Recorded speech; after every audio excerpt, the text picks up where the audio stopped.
Abot po ng 150,000 po.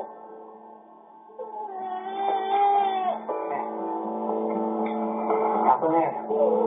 Kasi yung mabuti yung tatay ko, ha? Lahat ang gusto niya ibigay mo, ha? Sir, sa bahay wala ng problema.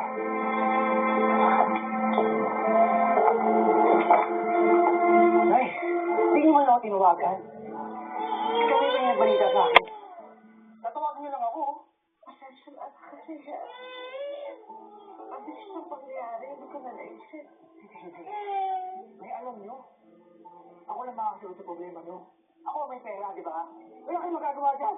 Tatawagan niyo lang ako, hindi niyo ba nagawa? Pwede pa nga kami ng mga problema ni nanay. Tuloy ka! Umutang ako. Umutang ako kay Naman Sina sa kay Nita. Para nga makapagbigay kahit konti. Gano? Ha? Kahit 5,000. Hindi malilit na. Barya lang. Ang buhay ng tatay ko. Pera ko. Pera ko makakaligtas sa kanya. Kaya ang problema nyo. Pagdating sa pera, wala pa rin hindi. Bastos ka!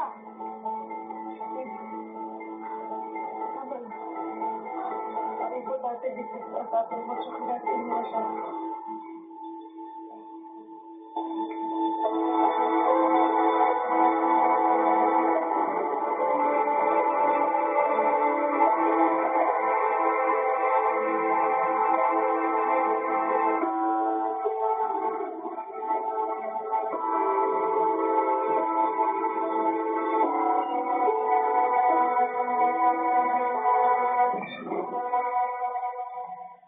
Sino?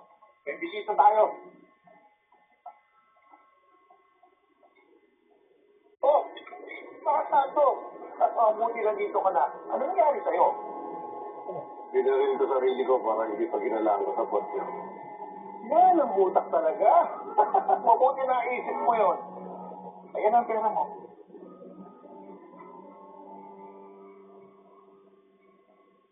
Nabanggit mo, maaaring bigyan mo akong trabaho. Bakit interesado ka? So, Pari pa rin napapala ko sa NCF. Kailangan ko ng bagong pagkakita.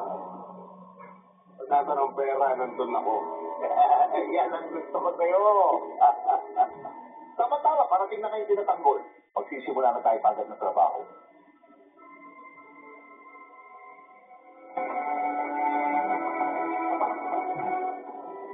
Sino? Diyan sila.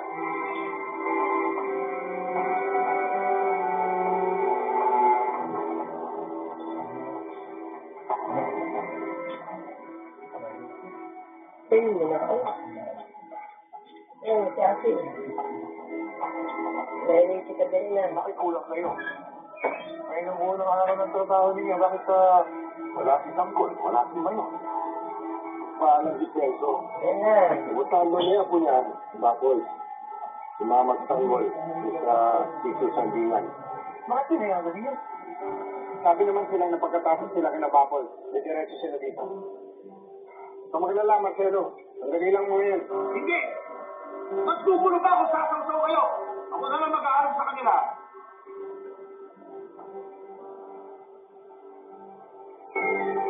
Di ba nagupon? Ha? Di ba nagupon?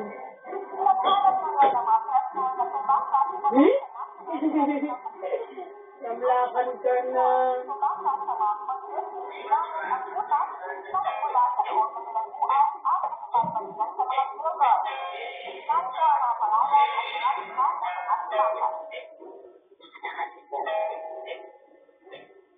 Kailangan ko. Sarado ako. Kaya mo na ako pag-isa. Natangkaan kahit ako tulungan mo siya. Nakakot din. Kumahan ka na sumangat. Ang tuluyan ko na siya kumahin na siyo.